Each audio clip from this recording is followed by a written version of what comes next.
What if I told you that Legolas had already looked into the eyes of 2 other wizards before he ever set foot in Rivendell? Not Gandalf, who he would have known through the long years of the Third Age, through the White Council's deliberations and the deepening shadow over Mirkwood. Not Saruman, who stayed in his tower and his increasingly private concerns. The other 2. The ones nobody names when they are debating who the best wizard is. The ones the Peter Jackson films quietly pretend do not exist. The ones who may have changed the outcome of the War of the Ring more decisively than any sword drawn at Helm's Deep. This is not something I have invented. This is not a theory assembled from desperation and a desire to make Legolas more interesting than 3 films of running and shooting left him. This is what emerges when you follow the geography of Middle-earth all the way east, past the borders of what the films ever showed you, through the pages of unfinished tales and peoples of Middle-earth, and the very specific wording of Tolkien's Letter to Unleaven, and you hold those sources against the fact of where Legolas grew up, what kind of kingdom Thranduil actually ran, and who would have needed what that kingdom could provide. And then you ask the question that the text makes possible, but never answers. Did Legolas keep silent at the Council of Elrond, not because he had nothing to say, but because some oaths are heavier than the weight of the world? Let me start where the story starts. Not with Legolas, with the Istari, 5 of them. And the difference between the 3 that everybody knows and the 2 that everybody forgets is not just a matter of screen time or narrative focus. It is a matter of entirely different mandates for an entirely different theater of war. Tolkien was precise about this in Unfinished Tales. He was more precise still in the late essay published in Peoples of Middle-earth. The 5 wizards arrived in Middle-earth in the Third Age, each carrying a specific mandate from the Valar that shaped everything they would do in the centuries that followed. Saruman was sent to work against Sauron, but became fascinated by his own version of power. Radagast was sent to tend the natural world and became so absorbed in it that he lost the strategic picture. Gandalf held to his mission with remarkable fidelity, which is why he succeeded when the others failed. And then there were the 2 whose names most fans cannot remember. Tolkien called them Alatar and Palando in Unfinished Tales. He gave them different names later. In Peoples of Middle-earth, a more considered, and in many ways more deliberate work, he named them Morinitar and Romestamo, not changed their names, gave them the names they chose for their Eastern work, and that distinction matters. Morinitar translates as Darkness Slayer. Romestamo translates as East Hooper. These are operational names, names chosen by beings who had looked at their mission, understood its nature, and decided to identify themselves by what they were doing, rather than by who they were in Valinor. Their mission, as Tolkien described it, was unlike anything Gandalf was doing in the West, not advising kings, not counseling wise men, not serving as an inspirational figure who could kindle courage in ordinary hearts and walk into the Shire in his own name and be welcomed. The Blue Wizards were sent to go where Sauron's power was being cultivated across an age, where the armies of the East were being assembled, and the alliances that would eventually send hundreds of thousands of soldiers marching toward the Black Gate were being forged in loyalty and fear, and long generations of ideological conditioning, and they were sent to break those alliances from the inside, invisibly, over centuries. That is not a glamorous mission. There are no visible victories in what they did. No battles recorded in the appendices. No chapter in the Return of the King celebrating the army that did not arrive. And they did it. Or something very like it. Because when the War of the Ring came, the armies of the East and South were not the overwhelming force they should have been, given Sauron had spent an age assembling them. Tolkien himself acknowledged this in Letter to Unleaven. He wrote that the Blue Wizards may have had a lot to do with the failure of Sauron's designs in the East. The hedge in that sentence is doing significant work. It is Tolkien saying, I know what happened, I can see the result. I cannot prove the full cause. But the result is what it is, and to Maiar working in the East for 2,000 years is a sufficient explanation. The result is a gap. The gap between the Eastern force Sauron should have commanded, and the one that actually arrived at Minas Tirith. That gap is where this story lives. Now here is what you have to do, and most people never do it when they think about Middle-earth. You have to look at where things actually are in relation to each other. Not in the broad sweep of Mordor is southeast and the Shire is northwest, which everyone knows. In the specific geographic logic of the Third Age, what borders what that means for the people who operate in those border zones. Mirkwood, the great forest of the north that Thranduil ruled, and that Legolas was born into, sits on the map of Middle-earth in a position that is strategically crucial, in a way the films never dramatized. It is the border, the westernmost significant boundary of the corridor through which anything or anyone moving between the eastern lands and the western world had to pass. To the east of Mirkwood lies the Sea of Run. Beyond that lie the vast territories of the Easterlings, the peoples of Rhûn and the lands further east, the populations that Sauron had been cultivating for the full length of the Third Age. And the Blue Wizard's route east from any western staging point runs directly along the northern and eastern margins of Mirkwood. This is not a minor geographic coincidence. It is the foundational fact of the argument. The Blue Wizards traveled east, but the east is a direction, not a fixed destination. And the corridor through which a Maya, traveling east from the west of Middle-earth, would pass, runs directly through the zone that Thranduil's scouts controlled. Not just on the initial transit. Across 2,000 years of covert operations in the east, any Blue Wizard who needed to return briefly to the western side of the border, whether for intelligence transfer or resupply or simple recovery from the grinding work of 2 millennia of underground resistance operations, would pass through Mirkwood's margins. And Thranduil's scouts were not casual observers. This is what the Unfinished Tales makes explicit in the history of Galadriel and Celeborn. The Woodland Realm spent the Third Age holding a contested border against Sauron's pressure from Dol Guldur in the south and the eastern approaches. To hold that border, they had to know what was moving on the other side of it. They had to maintain networks that extended to the edges of Run. They had to be, in the most practical sense of the term, an intelligence organization embedded in a forest that sat at the junction of the western world and the eastern one. Legolas was the prince of that organization. From birth, from training, from the accumulated wisdom of a father who had watched the forest change across the full depth of the Third Age, Legolas would have understood the eastern border not as a wall, but as a membrane. Things passed through it, not always visible things, not always things that announced themselves. And the prince of the Woodland Realm was expected to know the difference between something passing through that needed to be stopped, and something passing through that needed to be acknowledged, received, and then allowed to continue.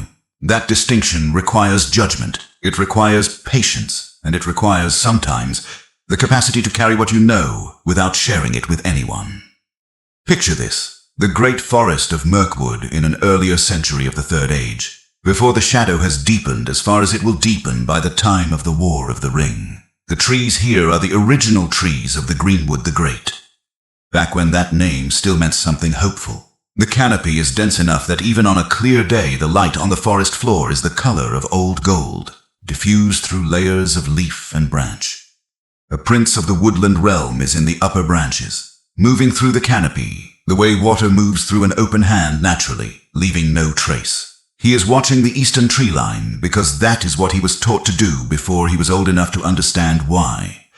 The east is always watched. The east is always the direction from which things that cannot announce themselves arrive.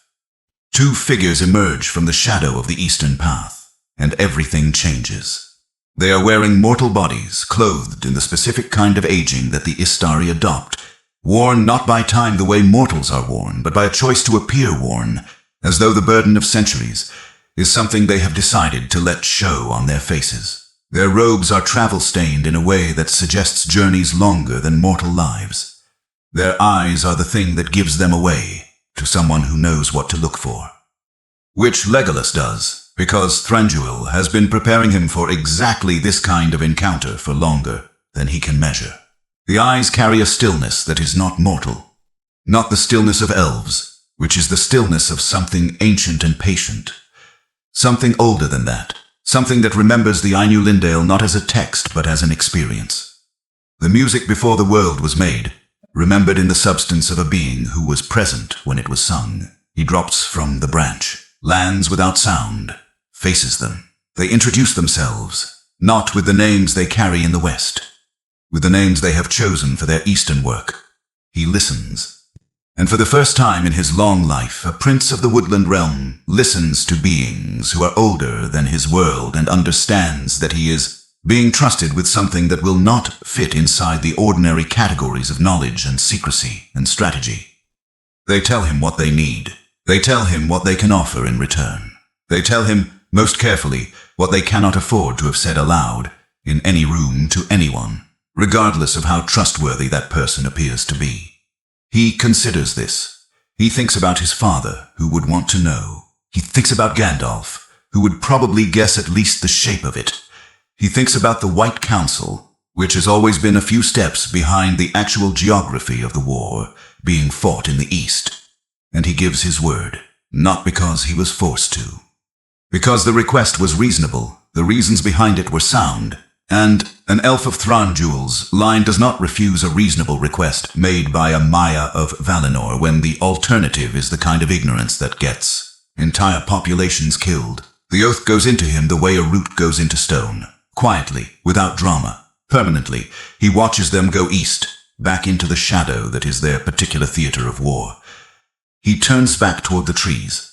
The forest is exactly the same as it was an hour ago. He is different. In a way he will carry for the rest of an age.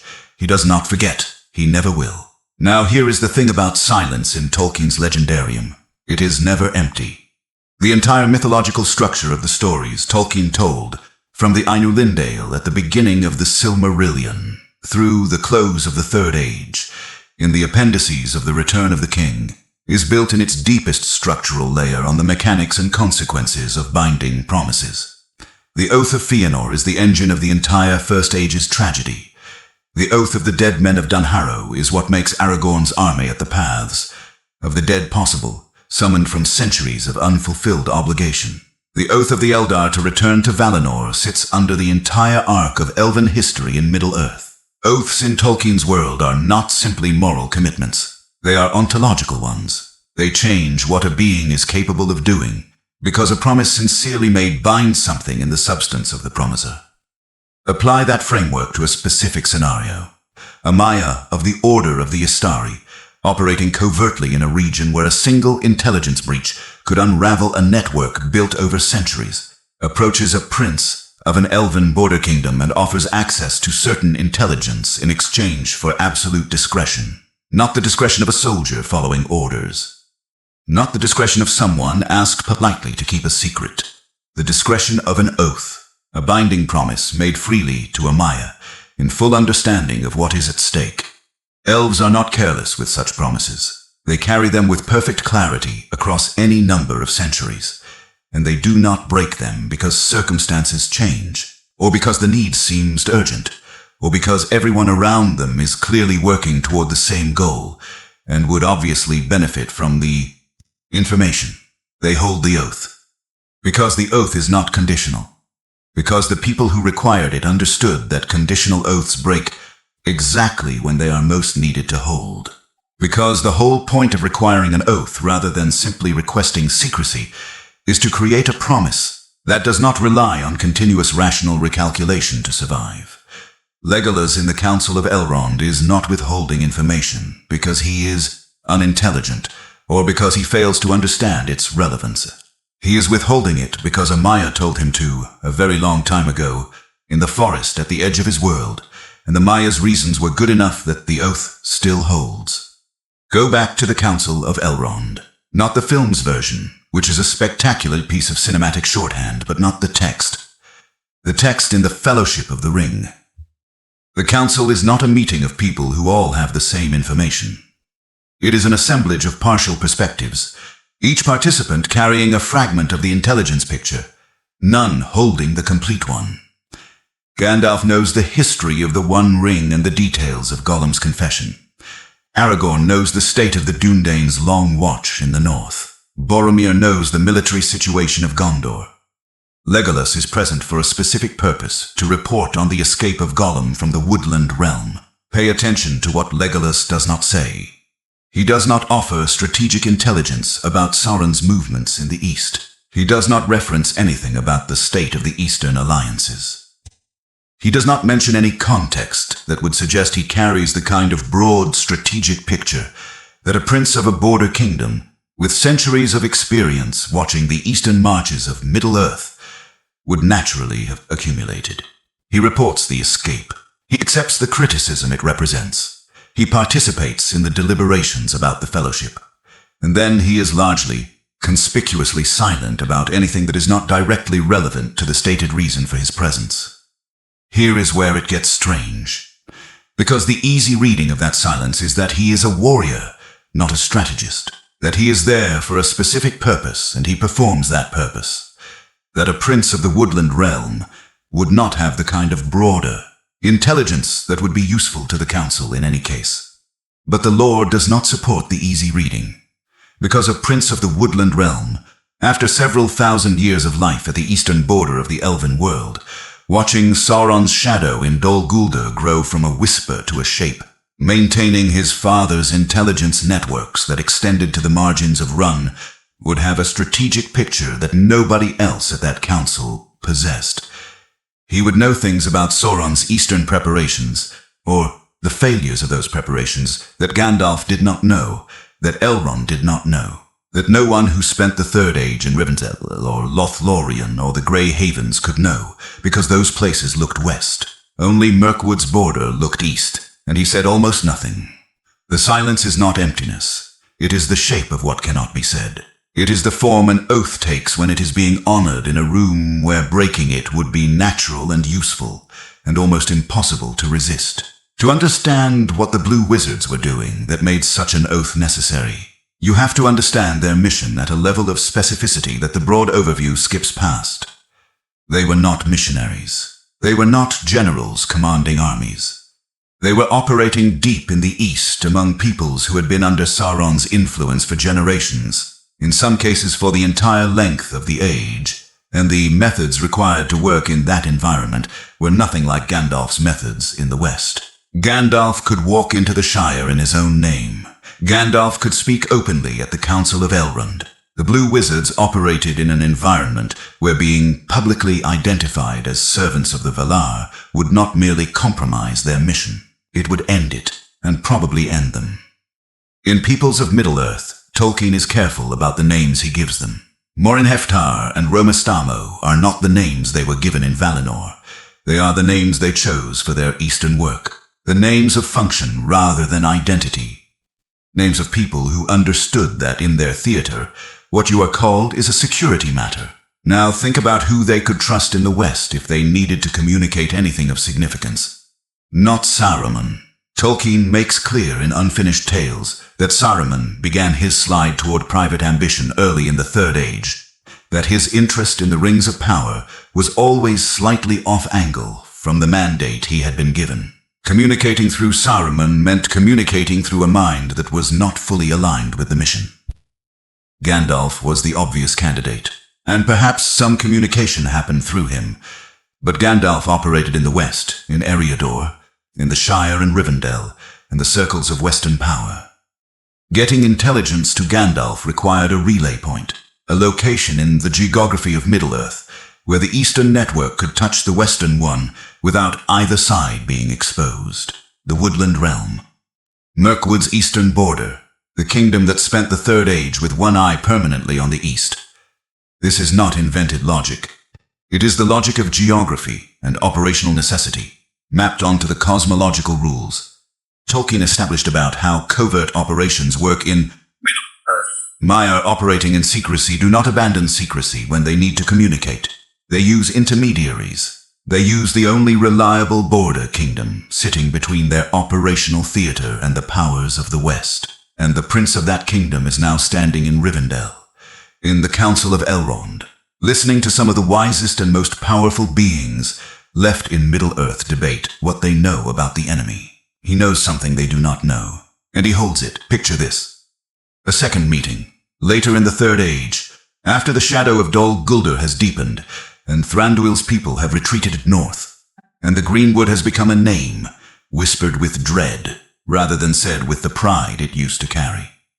The forest in the northeastern marches, where the trees are still relatively clean, where the ancient oaks remember a time before the darkness came south. An elven prince, centuries older now, in the way that elves are older, when the world has spent centuries pressing its full weight against their particular corner of it, stands at the edge of a clearing. He has been here before. The clearing knows him, in the way that particular places in ancient forests know the particular people who return to them often enough.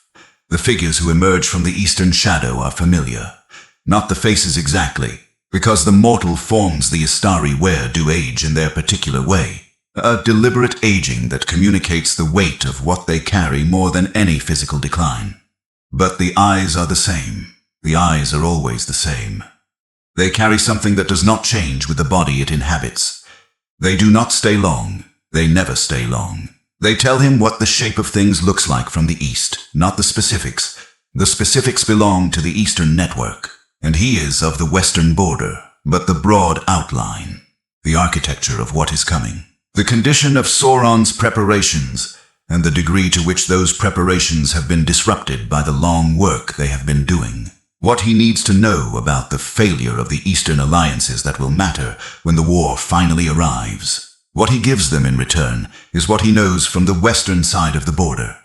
The White Council's movements, the state of Dol Guldir's pressure on Mirkwood, the intelligence his scouts have gathered from the eastern margins. He watches them go east again, back into the shadow, where the free peoples do not follow. He turns back toward the trees. The oath sits in him, not pressing, not painful, just present. The way something carried long enough stops feeling like a burden and begins to feel like a part of you. He does not forget. He never will. Here is what the military mathematics of the War of the Ring look like from Sauron's perspective before the war arrived and disrupted all his calculations. At the beginning of the Third Age, Sauron's plans in the east were not a side project. They were a central strategic pillar. The peoples of Rhûn, the Easterlings who would march on Gondor, the Varigs of Khand, the Haradrim from the south. Together they should have represented a force so overwhelming that the combined strength of the free peoples of the West could not withstand it. Even with the destruction of the One Ring, even with Sauron's loss of direct control over his armies, the sheer material weight of an Eastern force, assembled across 3,000 years of preparation, should have been sufficient to grind Gondor and Rohan to rubble. But the Eastern Alliance never fully materialized. The Easterlings who marched on Minas Tirith were real, and they were dangerous, and they very nearly decided the Battle of Pelennor Fields in Sauron's favor. But they were a fraction of what Sauron had been assembling for an age. The Haradrim were powerful, but not numerous enough on their own to be decisive. And the deeper eastern reserves, the populations furthest from the west, who should have represented Sauron's overwhelming strategic depth, were not there in the numbers that 3,000 years of imperial cultivation should have produced. Letter 211 gives you the explanation. 2,000 years of quiet work. To Maiar going east, again and again, into the lands where Sauron was building his eastern empire, not confronting his forces in open battle, where the result could be recorded in any chronicle, but dismantling the trust and coordination and ideological coherence that made the empire work. Cultivating local resistance, turning loyal vassals into doubters, and doubters into quiet saboteurs, and quiet saboteurs into the fractures that run through an army when it is called to march, and the call does not produce the numbers it should. That is the victory nobody commemorates at Cormallen. That is the reason the destruction of the ring was sufficient to end the war, rather than simply removing one piece of Sauron's power while his eastern armies rolled over everything that remained. And somewhere in the eastern marches of Mirkwood, across the centuries when this invisible work was being done, there was an elf who knew the shape of it, not the operational details, not the names and locations and specific methods, but the shape. A sense of what was being accomplished in the east and what it was costing the beings who were doing it. Now picture this, the Battle of Pelennor Fields. An ancient elven prince on the walls of a city that has been burning for a day and a night, watching the largest engagement of the Third Age develop below on the plains, and understanding something about what he is seeing that no one else on those walls can understand. The Easterlings are real. He can see them massing in the grey light before full dawn, filing across the Pelennor toward the city walls. They are not symbolic. They are the actual physical descendants of the peoples that two Maiar spent 2,000 years quietly trying to fracture and subvert. And here they are, marching under a banner he knows too well. Part of what remains of Sauron's eastern force after 2 millennia of resistance work. Part of what remains, that is the knowledge he carries. That is what nobody else on the wall knows. These warriors are dangerous, and they are real, and they will kill people he has traveled with, and come to hold something like love for. But they are not the full eastern force. They are the fraction that survived 2,000 years of invisible attrition by 2 Maiar whose names nobody in this battle knows. He has lived long enough to do the arithmetic, the math of what is here against the math of what should be here. And in that gap between should and is lies the entire invisible weight of the Blue Wizard's campaign. Measured now, not in operations or intelligence transfers or covert cultivations of local resistance, but in the people who are not dying on this field. Today, because the full Eastern army did not arrive, he fights, he watches, he holds his silence, because even here, even now, the oath still requires it. Because the Eastern network may still be functioning. Because you do not dismantle 2,000 years of covert infrastructure by talking about it on a battlefield. He wins the battle. He carries the knowledge. He does not say it, he never says it. After the war, after Aragorn's coronation and the long celebration and the slow reconstruction of what was broken, after the Fellowship's long dissolution, as each member returns to their own life and their own kind of grief and recovery. Legolas hears the gulls. Tolkien documents this in the appendices to The Return of the King. The sea longing, the elvish yearning toward the west that once it takes hold does not release, came to Legolas at Pelargir when he heard the cry of seabirds from the Anduin's mouth. And once it woke, it did not rest. Not a preference. Not a desire that can be managed into quietness. A pull that will eventually become irresistible, in the specific way that the call of Valinor is irresistible to the elves who have lived long enough and far enough from the sea to feel its full weight when it finally reaches them.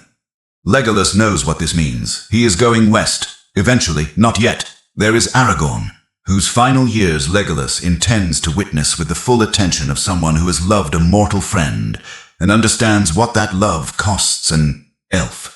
There is Ithilien, which he has begun to restore, coaxing the scarred land around Gondor back into something that deserves to be called a garden. There is Gimli, who is a different kind of miracle entirely, a dwarf who has seen enough to want to see the Undying Lands, and whose company Legolas intends to keep for whatever time remains between them.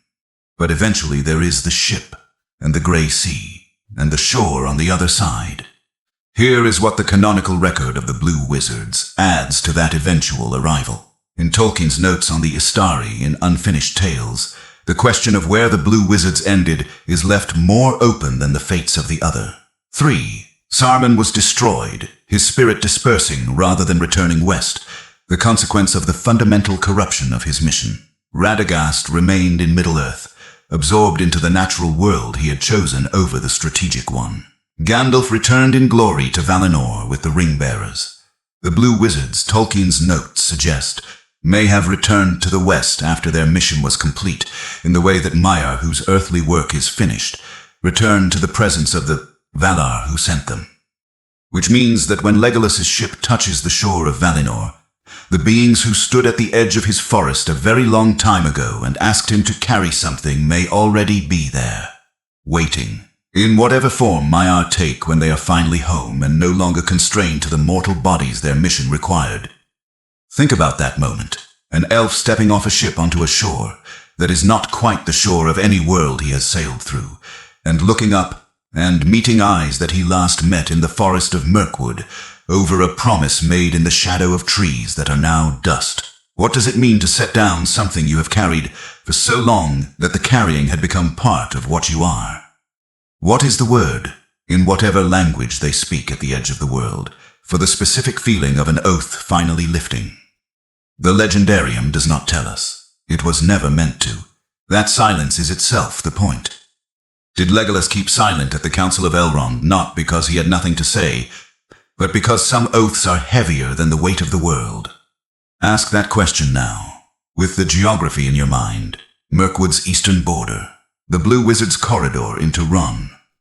The operational necessity of a western relay point at exactly the location where Thranduil's kingdom sat. A prince trained from birth to watch the eastern horizon and to understand what he saw there. Ask it with the lore in your mind. Peoples of Middle-earth's account of Moriniftar and Romistamo and their explicitly covert mission to stir up resistance in the east. Letter 211. And Tolkien's own careful acknowledgement that the Blue Wizards may have been responsible for the failure of Sauron's eastern designs. The unfinished tale's description of the woodland realm as an active intelligence-gathering border kingdom that spent the Third Age under pressure from exactly the direction the Blue Wizards operated. Ask it with the weight of the Legendarium's oath structure behind it. The world Tolkien built is one where promises made to Maiar do not expire because circumstances change. Where the things most worth keeping are exactly the things most worth keeping silent about. Where the measure of wisdom is sometimes the willingness to hold knowledge alone, without credit, without acknowledgement, so that something larger than yourself can function. He sat in the Council of Elrond and knew something, and held it. He stood at Pelennor and understood the arithmetic of absence and said nothing. He sailed west eventually, carrying the oath still, because some things are not released until the one who gave them gives them back. That is not a footnote. That is not the side story of a character the films reduced to an arrow count. That is the hidden architecture of the victory, the part nobody commemorates because nobody knew it existed. Now here is what this means, not just about Legolas, but about the kind of story Tolkien was actually telling, across all of it. From the Ainulindale to the sailing of the Lasapgosh, Tolkien was a veteran. He watched people die in mud for objectives that were never fully explained, and victories that never felt like what victory was supposed to feel like. And he built a mythology, not in spite of that experience, but because of it, that was specifically designed to honor the people who did the necessary invisible work. The ones whose contributions could not be named without undoing them. The ones who showed up in no chronicle, because showing up in a chronicle would have been evidence of failure. In The Return of the King, at the celebration on the field of Cormoran, Gandalf tells the assembled host that they have succeeded because of the courage of small creatures, of Frodo and Sam carrying the ring into the heart of the enemy's land. He is right. He is also incomplete, because the victory at Cormoran rested on a foundation built by two Maiar, whose names the assembled host could not pronounce, whose work in the East they did not know about, whose success is visible only in its negative space, in the armies that did not fully arrive, in the alliances that did not fully hold, in the gap between what Sauron should have commanded and what he was actually able to bring to bear. Perhaps one elf standing in the celebration on the field of Cormoran knew what was missing from the accounting. Not bitterly, not with resentment. With something more complicated and more costly than resentment. With the kind of understanding that only comes from carrying knowledge for a very long time and knowing that the knowledge did its work whether or not it was ever spoken. Some victories are not celebrated. Some sacrifices do not produce songs. Some oaths are kept not because keeping them will be rewarded, but because the oath itself was a recognition that something larger than personal credit was at stake. And the measure of a person, in Tolkien's world, is not always what they did, but what they chose to carry alone so that others could move freely. Legolas chose to carry it, for an age, in silence that was not emptiness but fullness, the fullness of a promise kept and a trust honored and a war quietly won in places where no poem would ever look. Tolkien did not just build a world, he built the shadow of a world. He built the light and the music and the heroes and the great arcs of history that march across the Silmarillion and the Lord of the Rings. But what he built the light for was to cast the shadows. And the shadows are where the most important histories live. The Blue Wizards are one of those shadows. 2 of the 5 Istari, sent on a mission that was arguably more decisive to the survival of the West than anything Gandalf did in the open history of the Third Age, operating in a theater that produced no songs and no named battles and no celebrated victories. Returning to the West, if they returned at all, in silence and without ceremony. Present in the Legendarium mostly as a gap, a reference point, an acknowledgement that the world was larger than what the maps of the West ever showed. Legolas is one of those shadows too. Not because he is unimportant. Because he is important in the specific way that things are important when they do their work invisibly. When the evidence of their significance is not what they did in the visible record, but what they carried, and what they chose not to say, and the weight that accumulated in them across the long years of carrying it. The Legendarium rewards careful reading. It rewards the kind of attention that follows geographic logic past the comfortable limits of what has been dramatized. It rewards the reader who asks why a prince of a border kingdom with millennia of intelligence experience said so little at the Council of Elrond, and follows that question east past the tree line of Mirkwood, past the shores of Run, into the territory where two forgotten Maiar were doing the most important work of the Third Age, while nobody in the councils of the West knew it was happening. That, reader, is you, if you have stayed with this to the end. And the question you are sitting with now is the one this channel is built to, open rather than to close. Did Legolas keep silent not because he had nothing to say, but because some oaths are heavier than the weight of the world? The answer is in the gap between what Tolkien wrote and what the Legendarium implies. It is in the geography of Mirkwood and the Blue Wizard's mission corridor. It is in the structure of elven oaths and the operational requirements of a covert network. It is in the silence of an ancient prince in a room full of the wisest people left in Middle-earth, making decisions about a war whose outcome had already been partially secured by people they would never thank. Tolkien made the world big enough for this. He made it deep enough that following its implications takes you further than you expected. And he made it honest enough that the silence at its center is not an absence, but a shape. The shape of everything that was done and not recorded, promised and not broken, carried and never set down until the ship touched the shore of Valinor, and the Oathgiver was already there, waiting, and the long silence could finally become something else. That is the kind of lore the Legendarium holds in its shadows. And if this is the world you want to keep exploring, there is more. The Legendarium has rooms nobody has opened yet. We are going through them one locked door at a time. Subscribe, and come back when the next door opens.